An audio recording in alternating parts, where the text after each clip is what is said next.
we stand on guard for thee.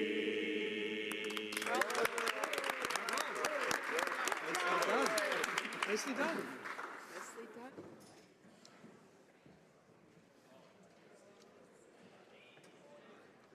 Statements by members. Déclaration de députés. L'honorable. The Honourable Member for Pierre Boucher, Les Patriotes Verchères. Mr. Speaker, Canadian dairy production is an essential driver of Quebec's economy. This industry generates 85,000 direct and indirect jobs in all regions of Quebec. Quebec encourages family farms, often inherited from generation to generation, compared to the U.S. that favor industrial-type farming. To maintain the Quebec dairy industry, supply management is crucial.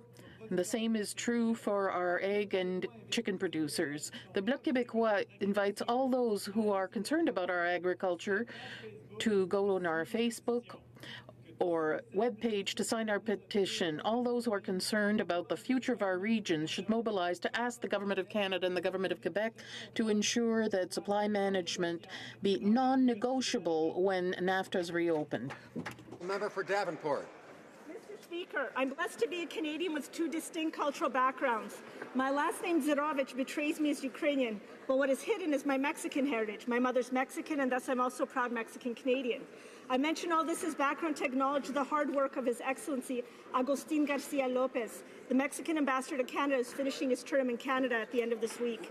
His hard work was instrumental in building closer ties and stronger relations between Canada and Mexico, paving the way for a successful visit of the Mexican president last June. For the Mexican visa to be lifted, new education partnerships, stronger cultural and social ties, and greater economic opportunities between our two countries. As the co-chair of the Canada-Mexico Friendship Group and the proud representative of a growing Hispanic community in my riding of Davenport, as well as a proud Mexican-Canadian, I'd like to extend my best wishes to Embajador Lopez, his wife Katia, and family. Señor Embajador, quisiera agradecerle por todo su trabajo y decirle muchísima suerte, sabiendo que siempre podemos contar con su apoyo. Thank you, Mr. Speaker. The Honourable Member for Barrie-Innisfil. Mr. Speaker, this morning parliamentarians of all stripes joined members of the military, veterans, families, and mental health advocates for the 4th annual Sam Sharp Breakfast. Each year, the Sharp Breakfast explores mental health issues related to service, and it helps us remember Sam Sharp, one of 2 MPs who died in the battle during the First World War. This year, RCMP Corporal Curtis Barrett shared his journey back to wellness following his experience during the shooting on Parliament Hill in 2014.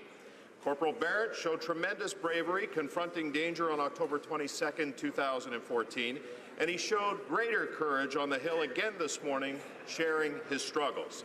His story is important to help confront the stigma surrounding mental injuries while in uniform.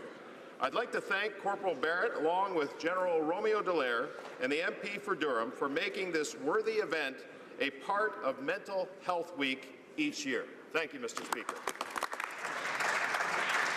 Honourable député de Sudbury.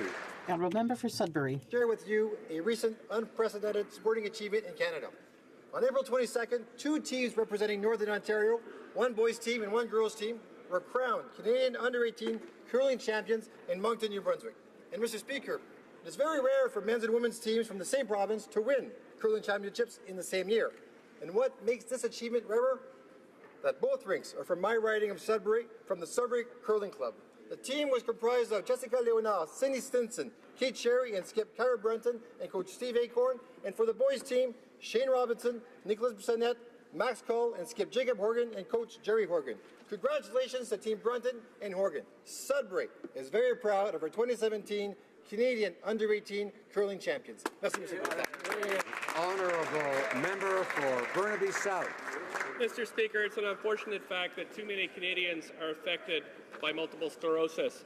I'm consistently inspired by my sister Julia, diagnosed with relapsing remitting MS in 2004. Julia is here today in Ottawa along with other advocates to deliver a message. In Julia's words, quote, "When you're diagnosed with MS, it is forever. But our government support systems don't see it that way. Each time I relapse, I have to start from scratch to access government services. All this is very stressful and can amplify my symptoms. The federal government needs to officially recognize disabilities can't be episodic, so we no longer need extra documentation from our doctors or lawyer up to access support, unquote. I've seen firsthand the daunting challenges faced with those living with MS, and I wear a carnation today in honor of MS Awareness Month and express solidarity with my sister and others living with MS. I urge the Prime Minister to recognize episodic disabilities and do everything he can to help the MS community. Thank you, Mr. Speaker. Honourable member for Thérèse de Blainville. Thank you, Mr. Speaker. I rise in the House today to mark the anniversary of a community organization in my riding, La Popote à Roland, in Blainville. This organization, founded in 1977, makes a real difference and breaks isolation among seniors. And it makes a difference for many for over 40 years now. By offering recreational activities, a place to talk, a shared meal, companionship, services, and referrals, La Popote à Roland has become a welcoming place and a place where people gather in our community. I feel privileged to celebrate its 40 years together and be part of this celebration, which marks the hard work of the founder, Mr. Roland Dagenet, as well as the current president, José Collard-Beauregard, and the extraordinary team of volunteers who received the Hommage Bénévolat Québec Award in 2010. Mr. Speaker, I rise today to speak on behalf of a brave and strong young girl from my riding. This young woman's name is Haley Chisholm, an aspiring nurse, a high school student from High River, whose extremely rare kidney condition requires the treatment of a costly drug, Solaris. This young woman is fighting for her life. The drug she needs is currently unavailable to her because of its high cost and its off-label status. Her physician has been clear.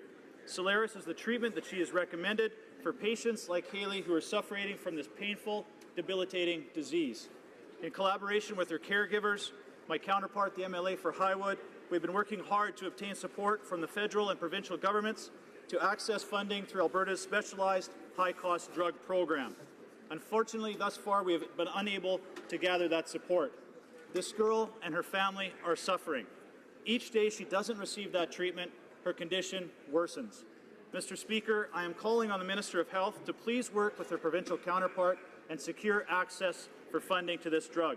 To do the right thing for a young girl who is suffering so Haley's family can see their daughter grow up with a normal life. The honourable member for Etobicoke Lakeshore. Mr. Speaker, May 1st to 7th is Mental Health Week. In honor of that, last week I held a mental health forum in my riding and heard from local service providers and speakers, including Jacob Hartley-Rosser, a youth mental health advocate in CAMH. The statistics for youth are staggering. Symptoms for common mental health problems and illness can begin as early as 4 years of age, and a reported 1.2 million children and youth under the age of 19 live with mental health challenges. It is also worth pointing out that it's a proven fact that dealing with these issues early can save 25% in healthcare costs per person down the road. The first step in dealing with this is for people to speak out. I had the honor to make a mental health awareness video with Jacob and the Honourable Michael Wilson, Chair of the Mental Health Commission of Canada, to do just that, to encourage people to speak out, get loud, Mr. Speaker. It was a moving experience and a touching video, and it's now available online for everybody to see, and I encourage people to do so. Thank you, Mr. Speaker. Honourable member for Eglinton Lawrence. Today I pay tribute to Italian Canadians workers who were killed or injured in Ontario in the 20th century. As you already know, Canadian Italian laborers played an essential role in building our country. Immigrants lost their lives while laboring in the most difficult conditions, Mr. Speaker. This year we added another column to the memorial in my riding, honoring the fallen workers whose names are already etched in. This monument reminds us of the many sacrifices made by the Italian-Canadian community here in Canada, and I know all members in this House will join me in acknowledging their memory and those who lost their lives building this country. Grazie per il loro sacrificio. Thank you, Mr. Speaker. The honourable member for Calgary Shepherd. I want to draw the attention of the House to two important events for the over 1 million Canadians with Polish heritage. Today marks the 226th anniversary of the May 3rd Polish Constitution, a symbol of freedom and democracy in a world when authoritarianism reigned supreme. It recognized the inherent dignity of all human beings, regardless of social class. It honored long-held traditions and ensured religious tolerance was a central pillar of society. Canada has played a major role in the preservation of Polish identity, culture, and history during World War II. The Polish national treasures were evacuated from Wawel Castle in Kraków to Canada in September 1939, including Jagiellonian tapestries, Szczerbiec, the sword used for the coronation of Polish kings, a Gutenberg Bible, and many other priceless artifacts. When these treasures arrived at the port of Halifax, they received the honor of an RCMP escort to Ottawa. Today, I join with Polish people around the world who will mark the occasion of this Constitution, and for those in Canada, the special relationship created when Canada preserved the national treasures of Poland. The honourable member for Newmarket Aurora. Mr. Speaker, as our government and millions of Canadians prepare to celebrate our great country's 150th anniversary, Canada Post is no exception. To take part in the celebration, Canada Post will issue 10 postage stamps to mark unforgettable moments in Canada's history. Today at 3:30 p.m., Canada Post will unveil the next one of these stamps. Canada's most significant modern-day moments, one that occurred right here on Parliament Hill just over 35 years ago. Mr. Speaker, I invite you and all members to charter sometime today and join your colleagues on the front steps of Centre Block at 3:30 to participate in this historic unveiling. Thank you, Mr. Speaker. Merci beaucoup. The honourable member for Halifax. Thank you, Mr. Speaker. Today we celebrate World Press Freedom Day because journalists have a critically important role to play in Canada and in any democracy. Their stories and investigations expose injustice, unfairness, and prejudice. Their work can hold the powerful to account and can raise up those without a voice in our society. They celebrate the good and call out the bad, and they can do this without an agenda of their own. Canadians and Canadian democracy itself benefits from strong, vibrant, local journalism. Mr. Speaker, we cannot take a free, vibrant press for granted. There are too many examples around the world of journalists punished and imprisoned simply for doing their jobs. And tragically, some have lost their lives.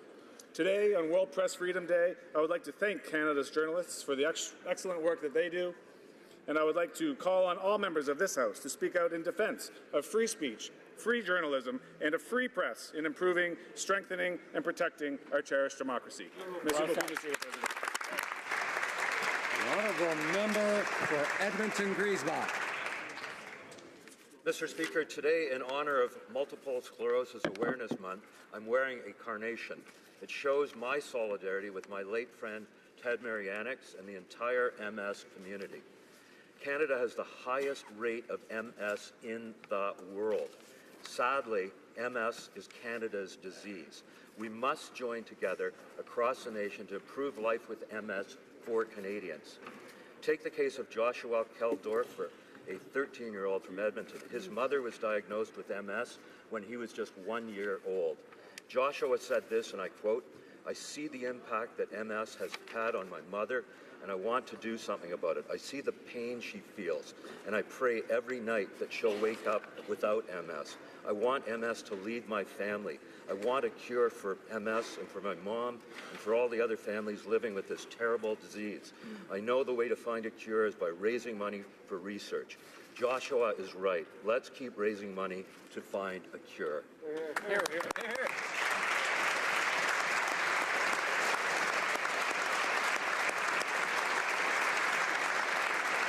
Honourable member for Brampton South. Mr. Speaker, I rise today to welcome Ovarian Cancer Canada to Parliament Hill. Ovarian cancer is the 5th most diagnosed cancer in Canada. Last year, it was estimated that 2,800 women would be diagnosed with it, and more than 1,700 would lost their lives to ovarian cancer. However, when diagnosed early, women can increase their chances of survival. Mr. Speaker, I know personally that ovarian cancer impacts many women across the country, including a very special person in my life. Watching her struggle with this disease has been heartbreaking. I encourage all women to see their doctors regularly before it's too late. As a member of the Standing Committee on Health and a former healthcare professional, I'm eager to continue the work with organizations like Ovarian Cancer Canada to highlight ongoing innovative research. I want to thank the group here today, all the work they are doing in our communities across Canada. With their efforts, Mr. Speaker, Ovarian Cancer Canada is saving lives. Thank you, Mr. Speaker.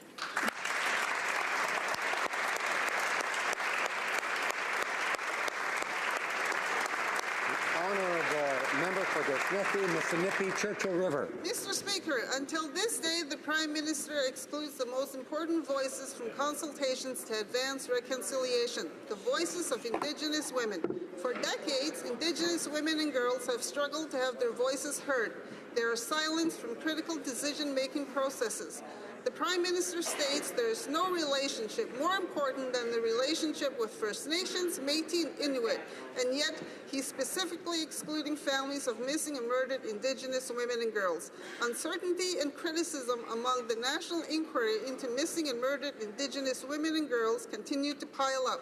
Across the country, including in my riding, local men, women, and families are doing the work. So they go door to door, put up posters, and search, hoping to find their missing loved ones. The government said great things, but there is no action. When is this government going to do the right thing and help these families? Thank you. The honourable member for Bruce Grey, Owen Sound. Thank you, Mr. Speaker. May is Multiple Sclerosis Awareness Month, and many of us in this House and across the country have family members and friends stricken with this terrible disease. MS has no prejudice. It attacks victims of all ages. Mr. Speaker, my sister Mary Lou was 28 years old when she was diagnosed with MS. We suspect she suffered from MS for a number of years prior to that. Like all diseases, Mr. Speaker, it is not easy to watch your loved ones suffer. My sister does not complain, and with the support of her husband, Brian, she soldiers on. We will find a cure for MS. I'm very convinced of that, but we are not there yet. In the meantime, I'll continue to speak out to raise awareness of this disease. I have pinned carnations on MPs as they enter the House of Commons, and I'll continue to wear this carnation in support finding a cure for MS. Mr. Speaker, I say to everyone in this House today that collectively, both here and in our home communities, we must not rest until we find a cure for MS. The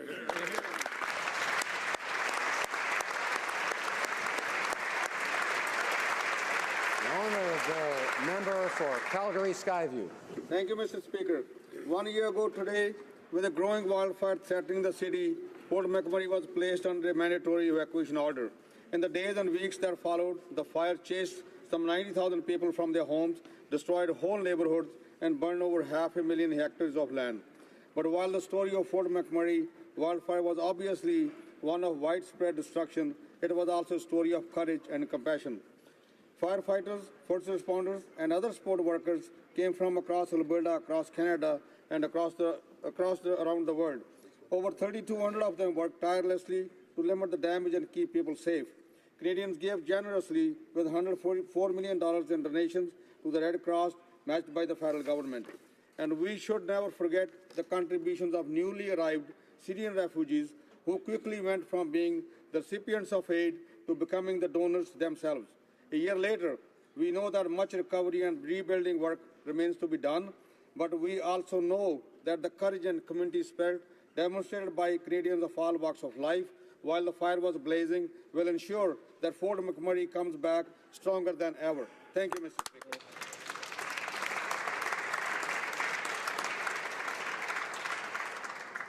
I have the honour to inform the House that the acting clerk of the House has received from the acting chief electoral officer a certificate of the election and return of Mr. Benson, member for the electoral district of Calgary Heritage.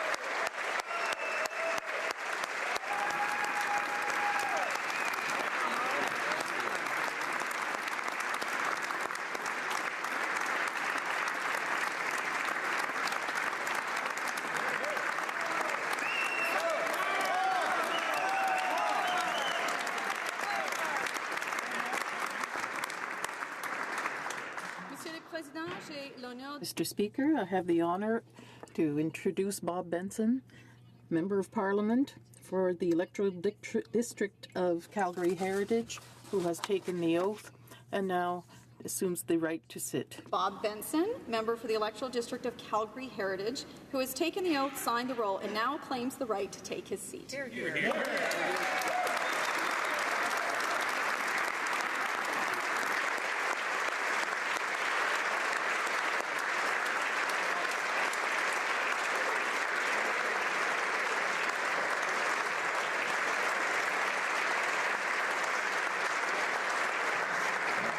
Congratulations. Thank you very much. Great to meet you.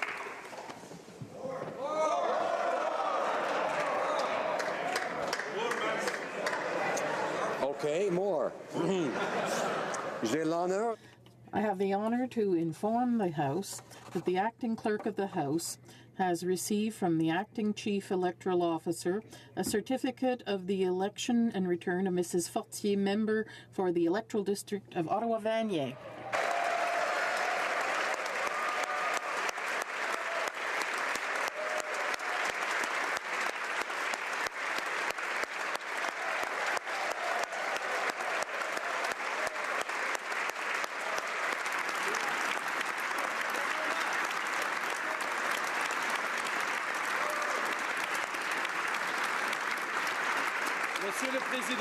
Mr. Speaker, I have the honor to introduce Ms. Mona Fortier, member for the electoral district of Ottawa-Vanier, who has taken the oath, signed the roll, and claims the right to take her seat.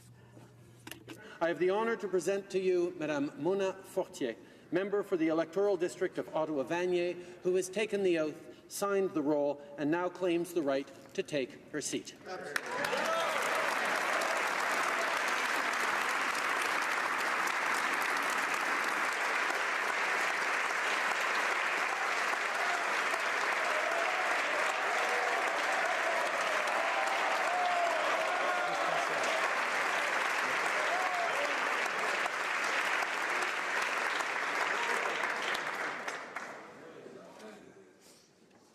I have the honor to inform the House that the acting clerk of the House has received from the acting chief electoral officer a certificate of the election and return of Mrs. Kusi, member for the electoral district of Calgary-Midnapore.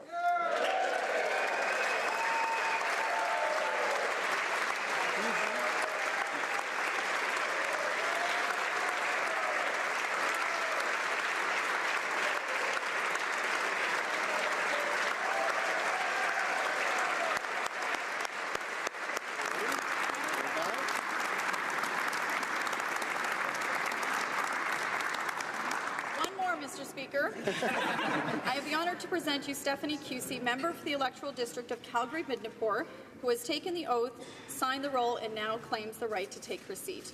Monsieur le Président. Mr. Speaker, I have the honor to introduce Stephanie Kusi, the member for the electoral district of Calgary-Midnapore, who has taken the oath, signed the roll, and claims the right to take her seat. Here.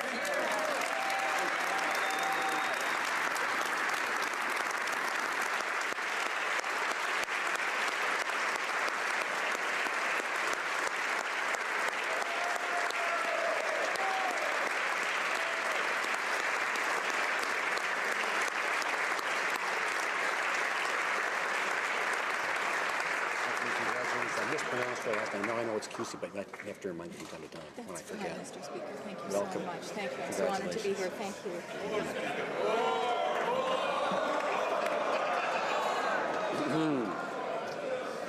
Alors? Order, please. I have the honor to inform the House that the acting clerk of the House has received from the acting chief electoral officer a certificate of the election and return of Ms. Lambropoulos, member for the electoral district of Saint Laurent.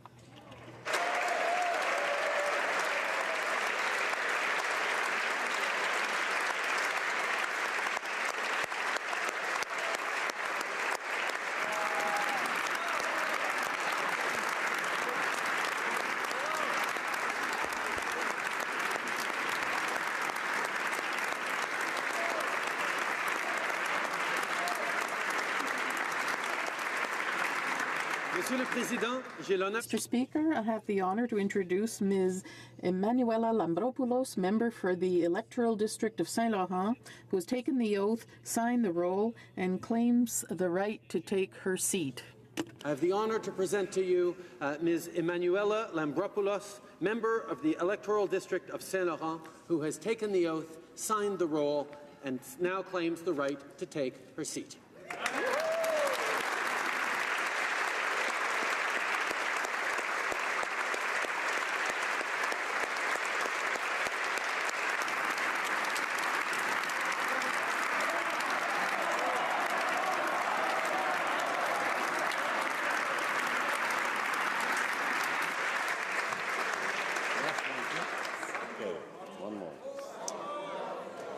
I have the honor to inform the House that the acting clerk of the House has received from the acting chief electoral officer a certificate of the election and return of Ms. Ng, member for the electoral district of Markham Thornhill.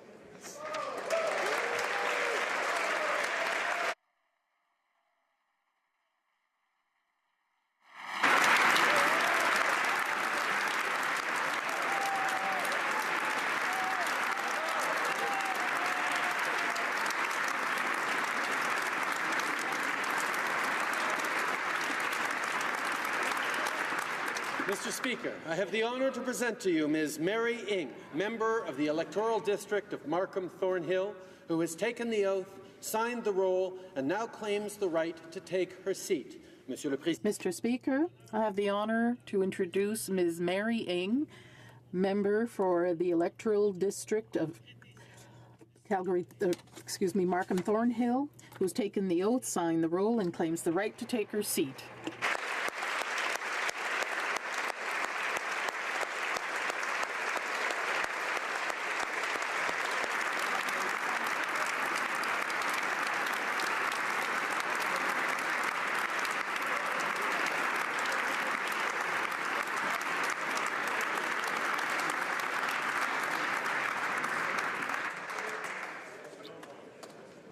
No more of those for today.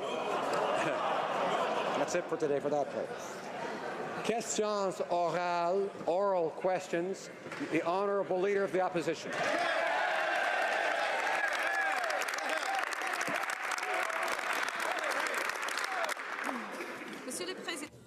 Mr. Speaker, by keeping his discredited minister in his role, the Prime Minister has shown once again that he has no respect for our soldiers. Yesterday, the minister had the opportunity to personally apologize to Afghan veterans during a fundraiser for families, but he canceled. Has our minister become so bad that he won't even take the time to meet with his soldiers? And if so, why is he still a minister? The Right Honourable Prime Minister. Mr. Speaker, today the Minister of Defence presented the public with our approach to defense. For 10 years, the Conservative government underinvested in our soldiers and didn't give the resources they need. But, Mr. Speaker, on this side of the aisle, not only will we defend the rights of our soldiers, but we will also give them the equipment and the support that they need to properly serve Canadians. I'd like to remind members that they need to listen to both the answers and the questions. Speaker, Canadians know that the Liberal Party has a long history of disrespecting our troops. The fact that this defence minister is still in place is just further evidence of that. This is the party that sent our soldiers into the Afghanistan desert wearing green camouflage. The party that forced our military to hitch rides from our allies. And the party that oversaw the decade of darkness in our military. And now they're at it again. Why should Canadian believe anything Liberals say about our military? The Right Honourable Prime Minister. Mr. Speaker, the members opposite are always willing to talk a good game when it comes to our military, but the reality is they didn't deliver. For 10 years, they underinvested in our military, depriving them of the equipment and the care necessary to do their job. I'm proud of the Minister of Defence and the leadership he's shown in giving to our troops the support, the care they need to be able to serve their country both at home and overseas. The Honourable Leader of the Opposition. Mr. Speaker, by keeping the Defence Minister where he is, the Prime Minister is proving yet again that he has no respect for our military. Last night, the Defence Minister had the perfect opportunity to personally apologize to veterans of the Afghanistan campaign at a fundraiser for Afghan vets. He was supposed to be there, but clearly he felt so uncomfortable that he cancelled. So I'd like to ask the Prime Minister, if the Defence Minister's reputation with our troops has become so damaged that he can't even meet with them, why is he still the Defence Minister? Right Honourable Prime Minister. Mr. Speaker, as they are showing today, the members opposite talk a good game when it comes to supporting our troops. But actions... Order. I had no trouble hearing the question. It's important we also be able to hear the answer. We don't want a shortened question today. I'm sure the member for St. Albert Edmonton wouldn't want the question period to be shortened today. The Right Honourable Prime Minister has the floor. Mr. Speaker, 10 years of words speak louder than actions, Mr. Speaker. Unfortunately, the previous government underinvested in the kind of equipment and care for our military that the men and women of the Canadian Forces deserve, and we are proud that under the leadership of the Minister of National Defence, we will be turning that around. Order. The Honourable Leader of the Opposition. Mr. Speaker, the Defence Minister promised the organisers of this event, it's called To the Stand and Back, that he would be there to support the troops. This is an annual event that raises funds for our veterans and their families, and he, of all people, knows why this is important. Sadly, but for no apparent reason, the Defence Minister cancelled, but I think we all know why. If our veterans can't rely on the Defence Minister to do his job, why should the Prime Minister? Honourable Prime Minister. Mr. Speaker, the Defence Minister is leading the way on giving the equipment to and the care to the troops that we need over after 10 years of dismaying underinvestment by the members opposite when they were in government. I can highlight that it was with tremendous pride that the Minister of Veterans Affairs was there at the fundraiser last night to highlight the extraordinary service in Afghanistan of so many Canadian Forces members. I know all members in this House recognize and applaud their extraordinary service to our country. The Honourable Leader of the Opposition. Mr. Speaker, saying sorry for one day while offering no real explanation is not good enough. Not when you're the Defence Minister and you misled Canadians about your military service record. The Minister of Defence's reputation amongst our armed forces will be forever tarnished by his actions and his failure to properly atone for them. The only thing that's going to fix this is someone new and a fresh start. So will the Prime Minister please do the right thing and move his Defence Minister? The Right Honourable Prime Minister.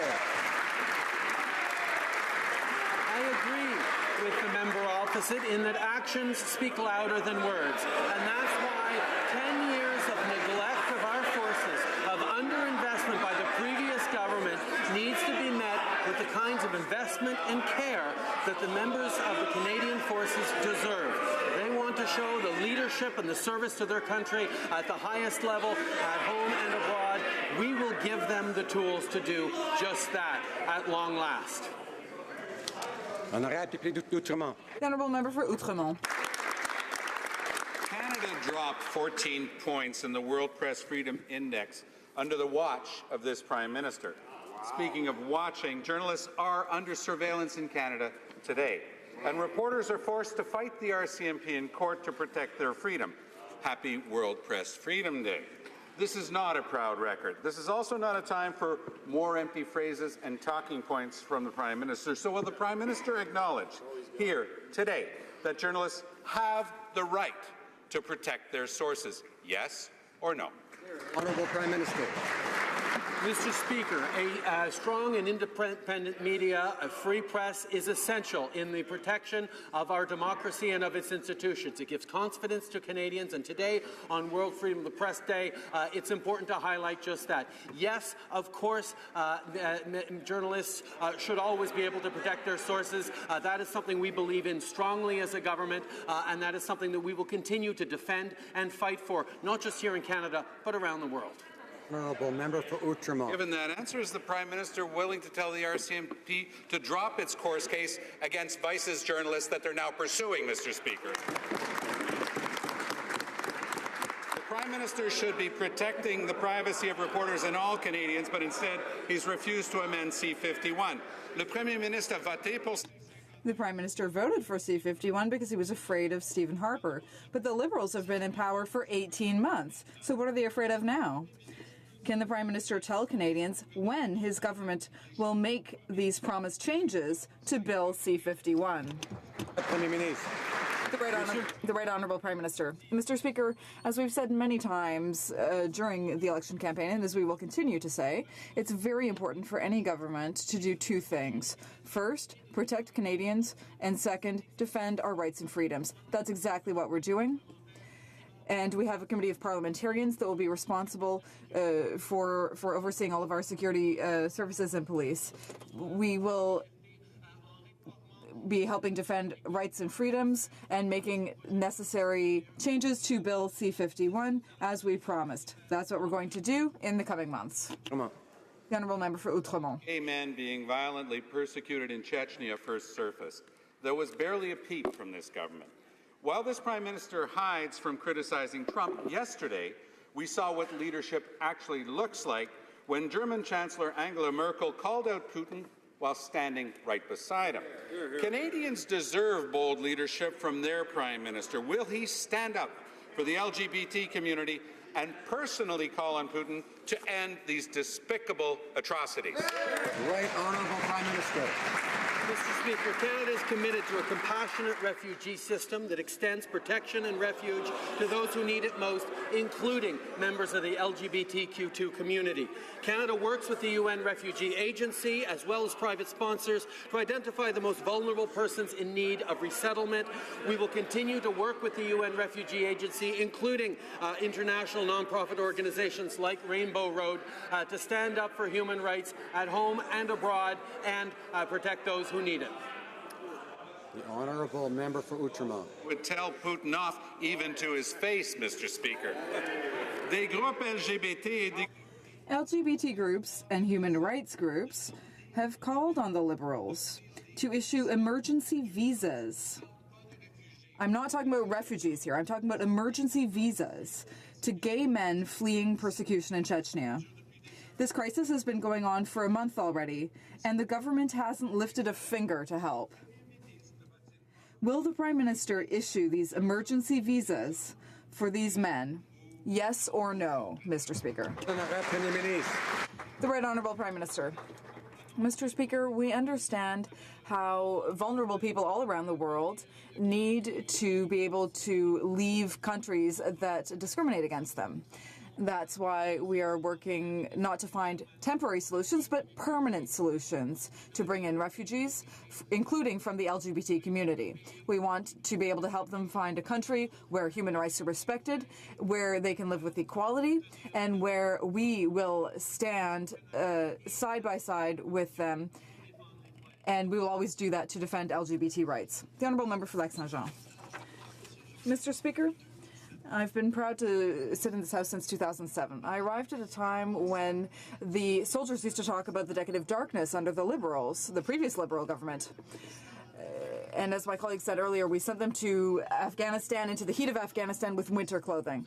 They made cuts to the military, and now the Prime Minister is presenting all of this nice rhetoric, but it's really just alternative facts. We were the ones who helped soldiers.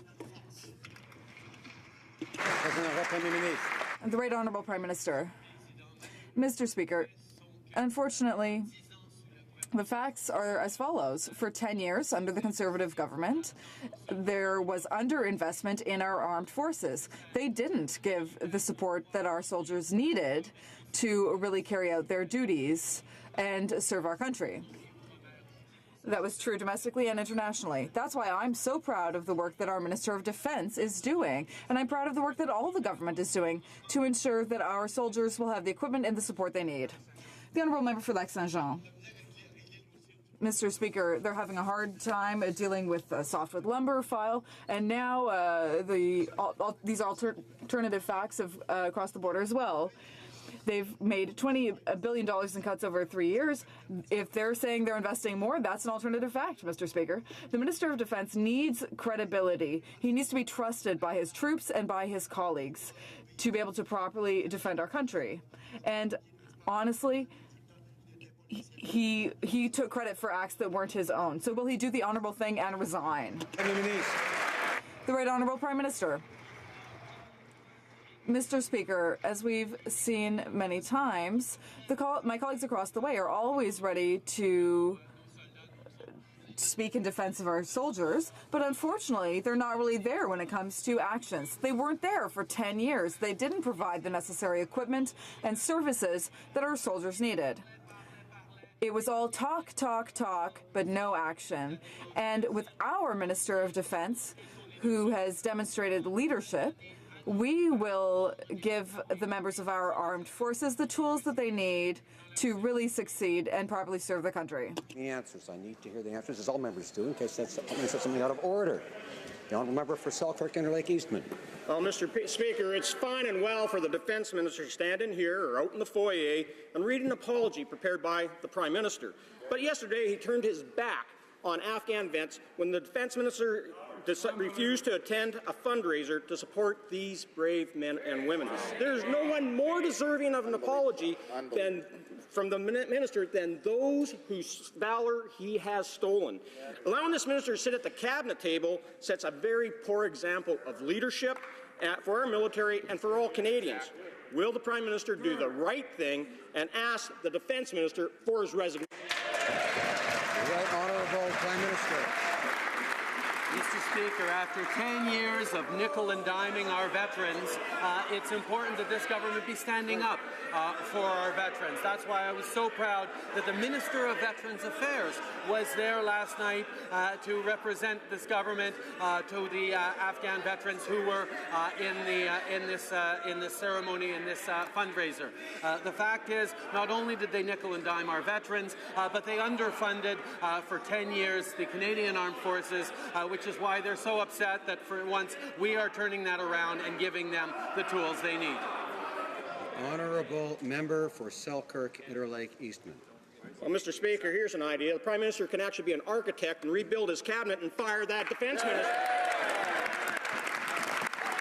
The Prime Minister's lack of judgment and failing to remove the Defence Minister is appalling. The Defence Minister misled Canadians on multiple occasions over the past 2 years regarding his service record in Afghanistan. His deceit and deception have lost him the respect of our brave men and women in uniform, Canadians, and our allies. Now, the Prime Minister says he supports the Defence Minister, so he must know why the Defence Minister told this concocted story. Will the Prime Minister tell Canadians why the Defence Minister fabricated history? Question. The Right Honourable Prime Minister. It's unfortunate that the member's office continue to try to mislead Canadians and say that they have supported our military for 10 years. Because whether it's underfunding services for our veterans or simply not delivering on the equipment and service and care that our Canadian Armed Forces members required and deserved, they did not deliver for our armed forces. It's a real shame, Mr. Speaker, and that's why we're so proud that after 10 long years, we're turning it around and giving the tools and support to our veterans and armed forces that they deserve. The Honourable Member for Charlebourg, Haute-Saint-Charles. Mr. Speaker, I think the Prime Minister was not here during the Conservative years because apparently he doesn't know what happened then. Now, General Rouleau made a mistake in Afghanistan. He accidentally fired his weapon. And as a soldier, he thought that he should be judged for his mistake. General Rouleau is an example of an honorable and upstanding man in uniform. But sadly, being honorable and upstanding seems to vanish when you're a liberal. Not only did the Minister of Defense take credit away from those who fought the Taliban, he tarnished the legacy of all those who gave their lives there. If he has any dignity left, he should resign. The Right Honourable Prime Minister.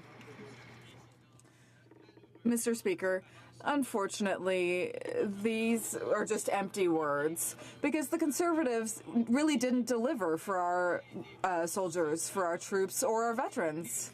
The reality is that whether it's in Lithuania, Ukraine, or the fight against Daesh, we are the ones making investments and giving the respect, the tools, and the support that our soldiers need.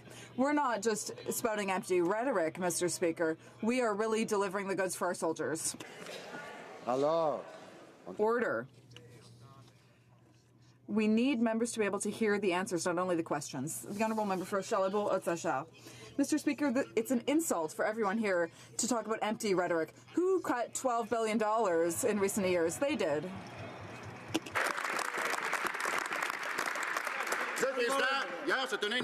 Mr. Speaker, yesterday there was a fundraising event for those who fought in Afghanistan.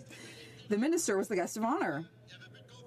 He knew that he might have to face people who knew exactly what he did and what he didn't do in Afghanistan, and so the minister preferred to avoid them. So that's acknowledging one's mistakes means to the Liberals. The Right Honourable Prime Minister. Mr. Speaker, once again, I'm very proud of our Minister for Veterans Affairs, who is there representing our forces in this fundraiser. But the Minister of Defense has shown great leadership when he recognized that for far too long, the Government of Canada was underinvesting in our armed forces. He started making the necessary investments to build up a stronger armed forces that can better serve Canadians. The Honourable Member for Laurier-Sainte-Marie. Mr. Speaker, when you apologize for your actions, you also have to change your behaviour. When the Ethics Commissioner questioned him about his role in the Afghan detainees scandal, the Minister of Defence said that he'd simply been a reservist at the time, but we know that that's simply not the case. Will the Prime Minister do the right thing and ask the Minister of Defence to review the testimony that he gave to the Ethics Commissioner? If they have nothing to hide, it's the least that they can do. The Honourable Prime Minister. Mr. Speaker, the Ethics Commissioner said that the matter was closed and she was not interested in reopening the file. The reality is that there were 6 different investigations and only one is still underway. 6 investigations relating to the Afghan detainees. My former colleague, Stéphane Dion, spent the summer reviewing documents on the file, but unfortunately, the NDP chose not to participate in that exercise. Member for Esquimalt-Saanich-Sooke. The Defence Minister once said, and I quote, "I discovered that there was a gold mine of information flowing into Governor Khalid's palace." Diplomat Richard Colvin revealed that in the basement of that palace, the Governor of Kandahar was, quote, known to personally torture people in a dungeon. Mr. Speaker, can the Prime Minister deny that information like this from the Minister who was liaison with that Governor would be relevant to an inquiry? And can he tell Canadians why he's trying to hide this kind of information by blocking an inquiry which he used to favour when he was in opposition? Honourable Prime Minister. Mr. Speaker, the Canadian Armed Forces and indeed all Canadians stand firmly against torture. We agree that transparency on this file was serious concern under the previous government. As the member knows, all opposition parties were given the opportunity to review 40,000 documents pertaining to this matter. The NDP chose not to participate. We continue to hold that the investigation that is ongoing is going to deliver on more information. We know, but the Conflict of Interest and Ethics Commissioner has decided that that particular file is closed. The honourable member for Renfrew-Nipissing-Pembroke. Speaker, the Minister of Defence made a choice to mislead Canadians on multiple occasions about his role in Afghanistan. He was forced to come clean, but only after he got caught misleading. The military has lost all confidence in the minister, but the Prime Minister says he still has the confidence of the minister. But Canadians deserve to know, how many more times does this minister have to mislead Canadians before the Prime Minister will force him to resign? Right, Honourable Prime Minister. In regards to misleading Canadians, Mr. Speaker, that member should know that over 10 years her government underinvested in Canada's military, didn't give the care and support necessary to our Canadian forces to actually deliver on the extraordinary service and leadership they want to offer Canada both at home and overseas. That's why I'm proud that under the leadership of this Minister of Defence, we are turning that around. We are going to be giving to the men and women of the Canadian forces the tools and care and support they need to deliver on their extraordinary service to Canada. The Honourable Member for Beauport, Côte de Beaupré, Île d'Orléans, Charlevoix. Mr. Speaker, respect is priceless. Canadians and soldiers know that when someone's honour has been stained and mistakes have been made, sanctions are in order. The Minister of Defence knowingly perjured himself on at least 2 occasions, and he continues to act as if this was just a mistake, and this can be forgiven by a few thin mistakes. If the minister really wants to show some respect to Canadians and to his former colleagues, what is he waiting for to resign? Right, Honourable Prime Minister. Mr. Speaker, members across the way always enjoy talking a big game about our soldiers, but they don't really deliver the merchandise.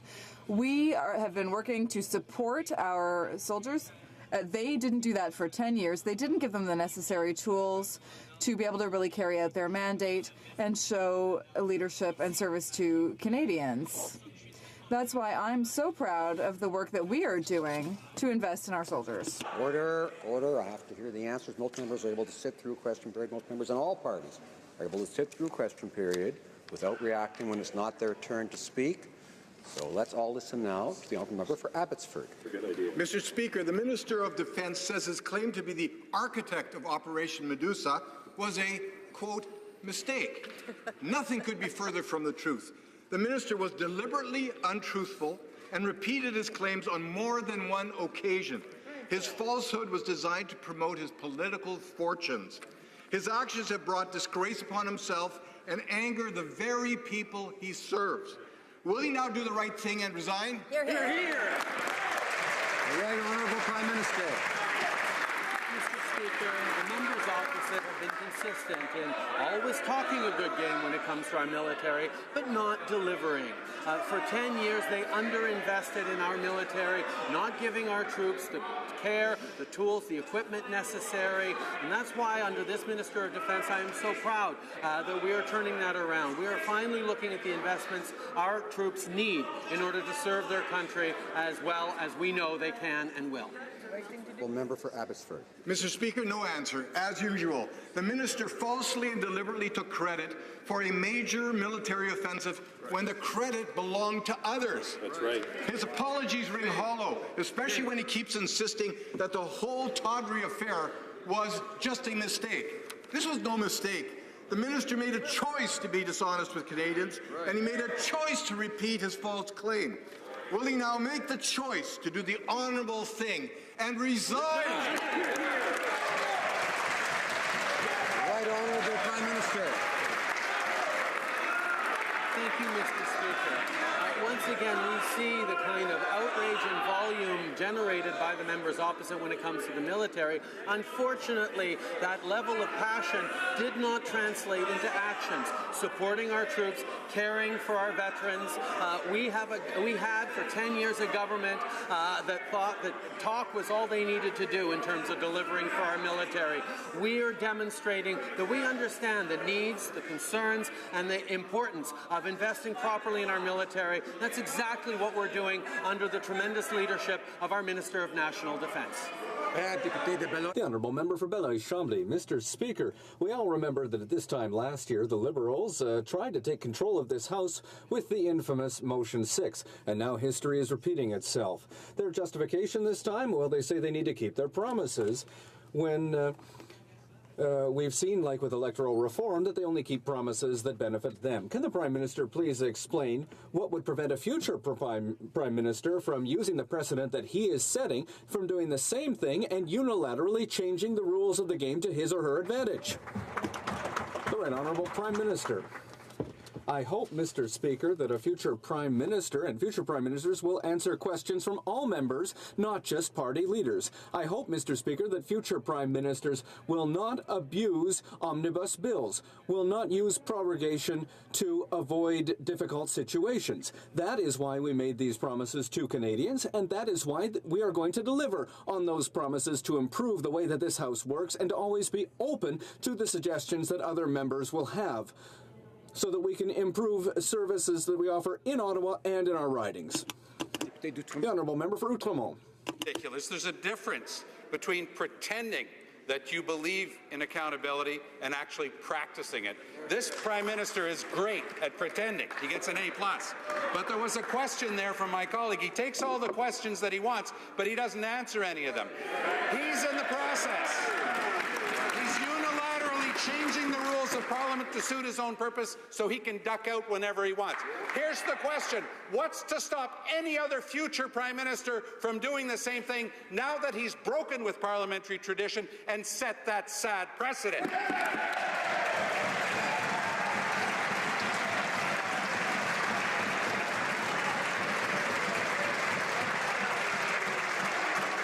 Honourable Prime Minister.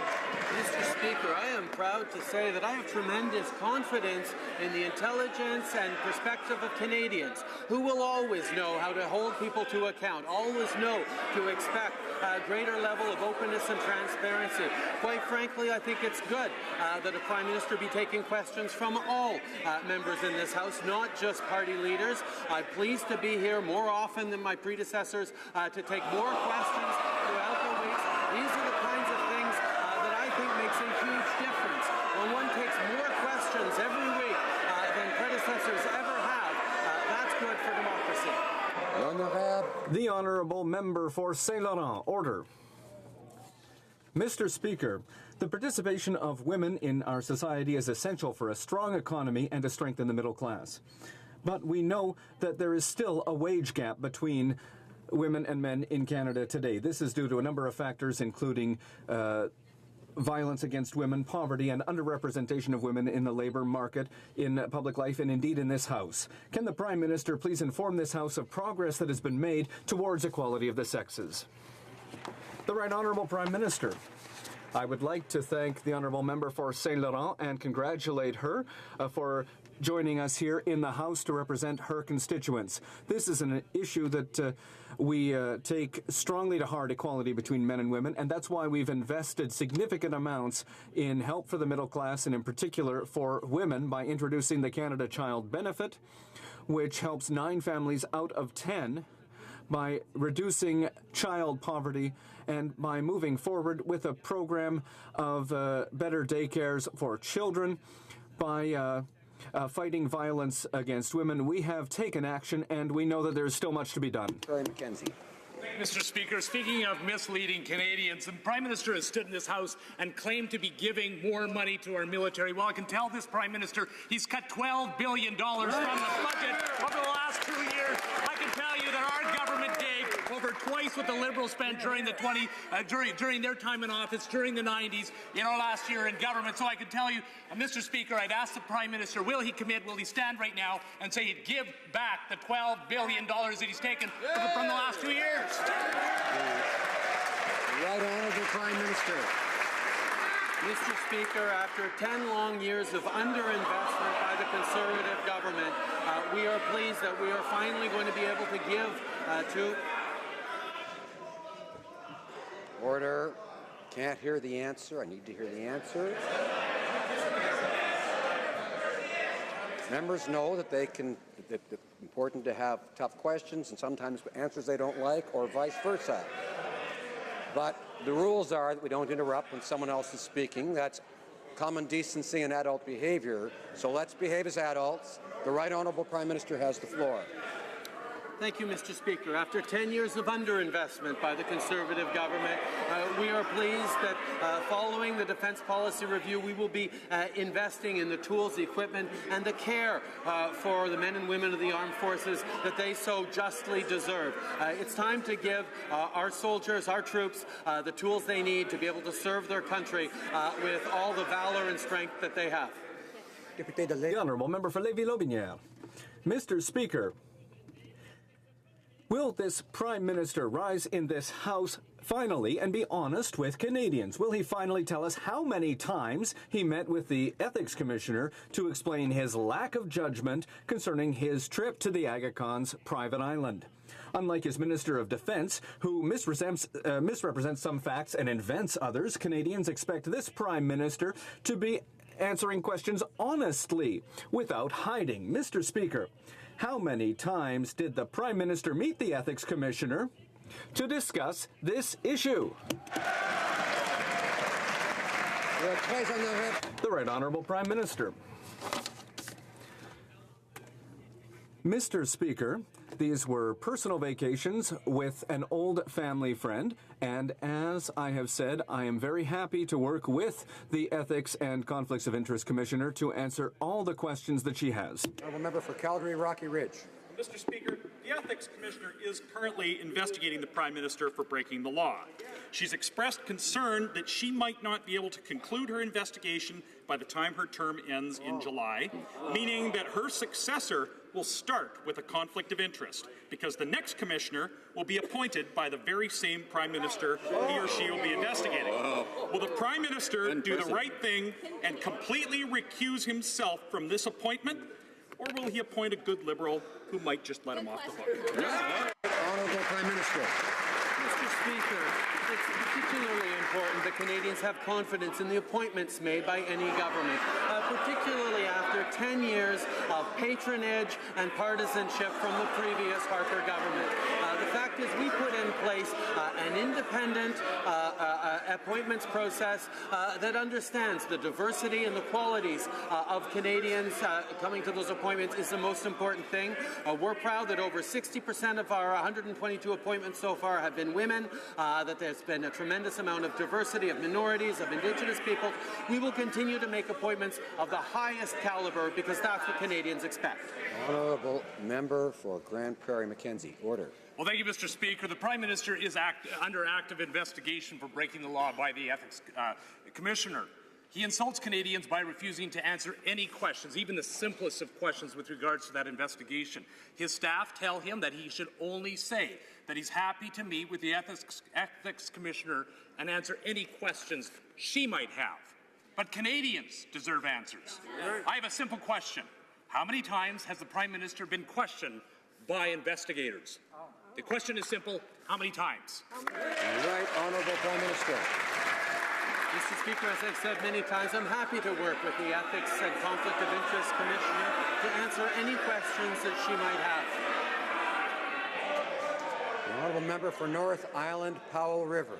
Mr. Speaker, the Prime Minister has identified the relationship with Indigenous people as Canada's most important one. This year, the government will be spending $500 million on Canada 150.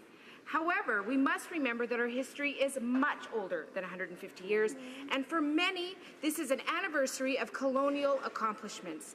Can the Prime Minister tell us specifically how reconciliation efforts with Indigenous people will be part of Canada 150? Right, Honourable Prime Minister.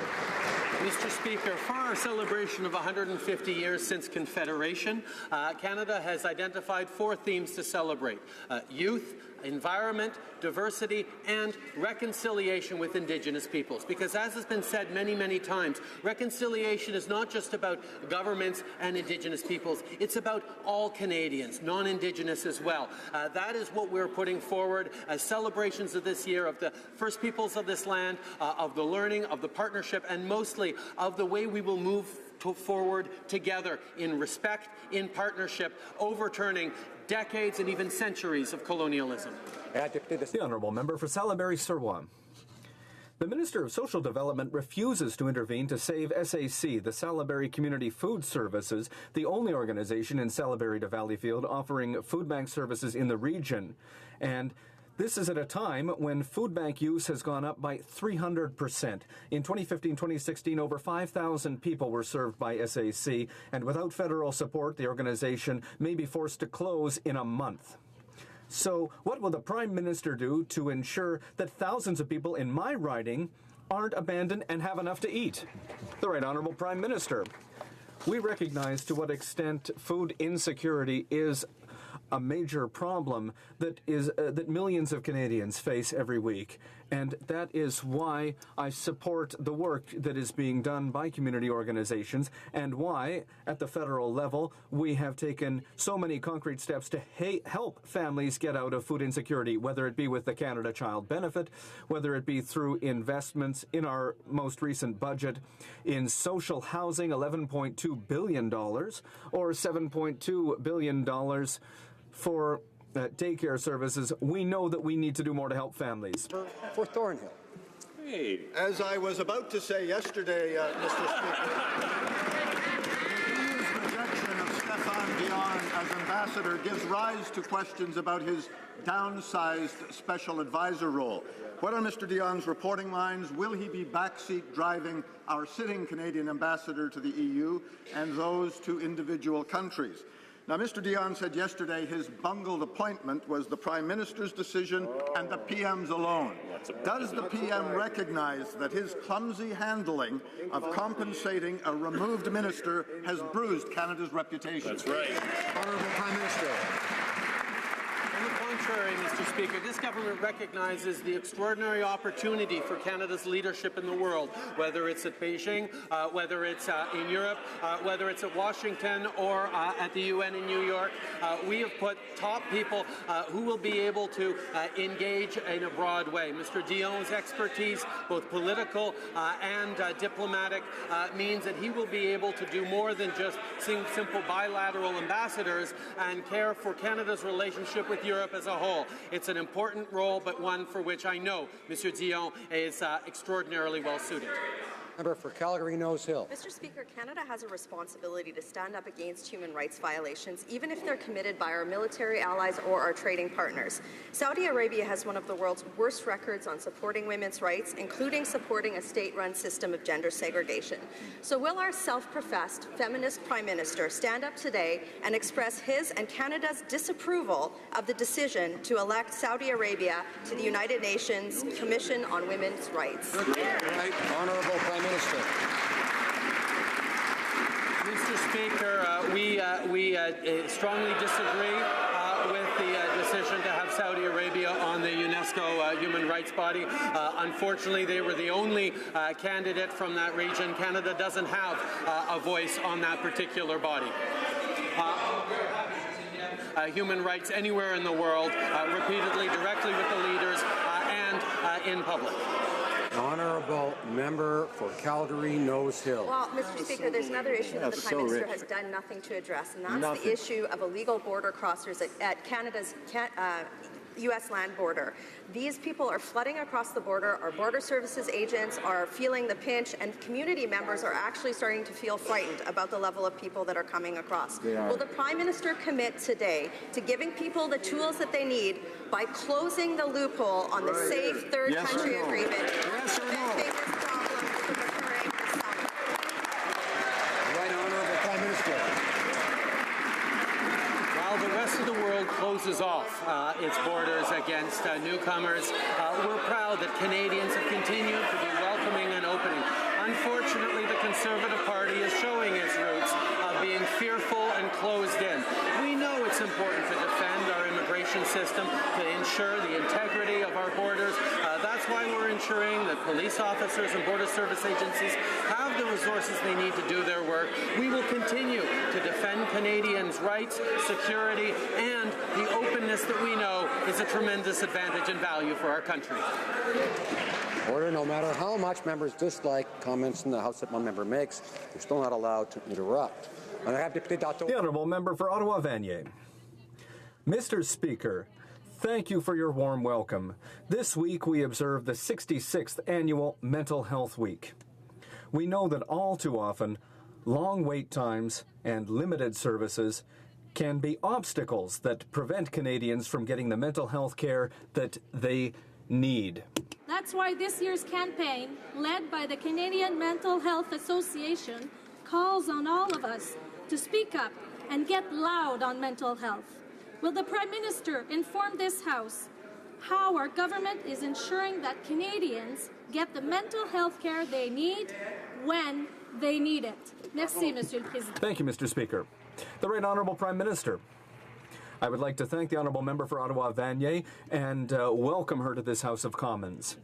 No Canadian doesn't have a friend or a member of their family who is affected by mental health issues. We know that families, communities, and our economy need to face this issue. $5 billion to ensure mental health support for as many as 500,000 young Canadians that cannot receive even basic mental health services right now. These investments will make a real difference in the lives of young Canadians and indeed our communities. Honourable Member for Calgary-Midnapore.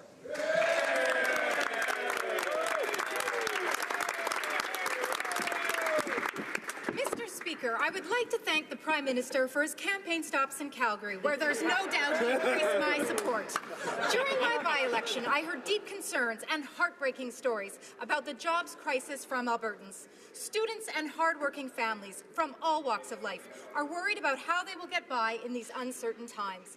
When will these Liberals start taking the jobs crisis in Alberta seriously, stop punishing job creators, and work with us to get people back to work? Right Honourable Prime Minister. I welcome the member from Calgary-Midnapore to this House and congratulate her on her election. As I was out in Alberta, I talked repeatedly about all the things that we are doing for the Albertan economy, whether it's approving the Line 3 replacement project, which will create 7,000 middle-class jobs, approving the Trans Mountain expansion project, which will create 15,000 new jobs.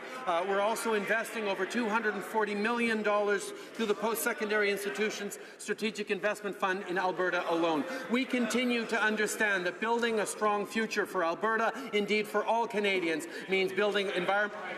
The Honourable Member for Kootenay-Columbia. The RCMP in my riding of Kootenay-Columbia and across Canada are participating in the Yellow Stripe campaign to demonstrate how concerned they are with the future of the force. They are understaffed, working with outdated equipment, and are losing members to provincial and municipal police forces who pay better and provide better benefits.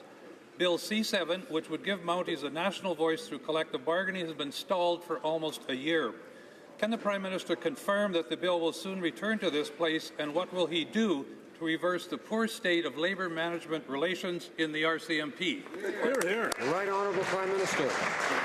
I thank the member for his question and highlight that, yes, indeed, we will be moving shortly on Bill C7 because it's important to respect and give the tools to the members of the RCMP to be able to pursue their interests and stand up for themselves. But I think I can speak as someone who was raised surrounded by RCMP members that I have nothing but the deepest respect for the force. I'm deeply personally connected in the value and the extraordinary service they offer to this country, and look forward to working with all members of the force to respond to concerns and improvements that are necessary. The Honourable Member for Markham-Thornhill. Mr. Speaker, my constituents in Markham-Thornhill know that public transit is critically important to reducing congestion, getting to work on time, and getting home to their families after a long day. Can the Prime Minister please update this House on the investments the government is making in public transit across the Greater Toronto and Hamilton area? Honourable Prime Minister. Thank you, Mr. Speaker. Allow me to take a moment to congratulate the member for Markham-Thornhill and wish her a warm welcome to this House of Commons, and to highlight that our government is making unprecedented investments in public transit across Canada, including in the GTHA. On March 31st, I announced more than $1.8 billion for the GO Transit Regional Express Rail project and over $200 million for more than 300 transit projects across the province. These investments will help cut commute times, foster economic growth, and allow Canadians more time to spend with their family and friends. Honourable Member for Calgary Heritage.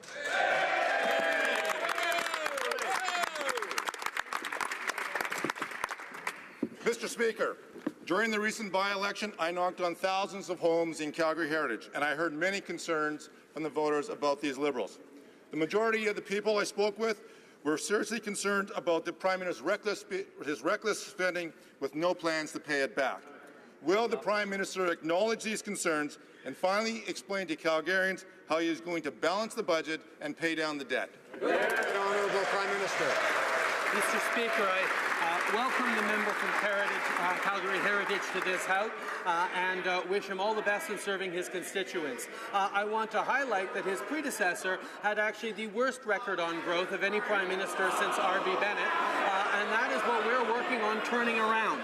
We are going to ensure that through delivering more money to the pockets of middle-class families, through investing in things like transit, wastewater treatment plants, and indeed flood protection for cities like Calgary, we're going to ensure better economic opportunities for citizens and better growth for our entire country. That's our approach. Member for Saanich Gulf Islands. Thank you, Mr. Speaker. Next week in Fairbanks, Alaska, is an all-important meeting of the Arctic Council, where 8 nations of the Arctic will be holding a meeting represented by foreign ministers. It's clear, based on the most recent science, that the Arctic is the fastest warming region in the world. The thawing permafrost, melting ice represents a threat not just to the future of the Arctic, but to global climate systems. Will Canada there stand firmly with the Nordic nations in reaffirming the urgency of reductions of greenhouse gases, meeting Paris Accord agreements, no matter what the Trump administration might say? Honourable Prime Minister. Canada is proud of its commitments under the Paris Agreement. We continue to lead the way, not only in having ambitious targets, but in ensuring that we have a plan to meet those targets. That's what's important, particularly important amongst Arctic nations, because as the honourable member pointed out, Arctic populations and ecosystems are more vulnerable to the impacts of climate change than just about anywhere else in the world. That's why we are working very strongly with all our friends and allies to ensure leadership on the environment that goes beyond nations' borders and that demonstrates our true commitment to protecting both the economy and the environment for generations to come. J'ai l'honneur d'informer, de faire savoir. I have the honor to inform the House that the Senate has transmitted a message to the House saying that it has adopted the following bill, which it submits to the assent of the House. Bill S-229 concerning underground infrastructure. Honourable député de Montcalm, s'il vous plaît. Honourable member for Montcalm, with a point of order. Rather, a point of privilege, Mr. Speaker. Mr. Speaker, you are the one who safeguards our rights. Once again, today, the government claimed that all members should be able to contribute to parliamentary reform, but it's completely false. The parliamentary reforms submitted by the government violate the rights and privileges of members that are not part of recognized parties in the House. There are hundreds of thousands of voters who voted for us who do not have a voice. This is not a point of order. I did not receive a notice about a point of order, rather, and so I thank the honourable member for his comments. The honourable member for Beauport de Beaupré, Charlevoix, has a point of order. Mr. Speaker, when you raise questions about the honour of our men and women in uniform, it's not a question of money. I would ask the Prime Minister to answer us honorably when he answers us. If he doesn't have the respect of this House, he should at least respect our men and women in uniform. I think the member knows that this is a question of debate. Tabling of documents. Secretary to the Minister of Foreign Affairs. Thank you very much, Mr. Speaker. On behalf of the Minister of Foreign Affairs and pursuant to Standing Order 31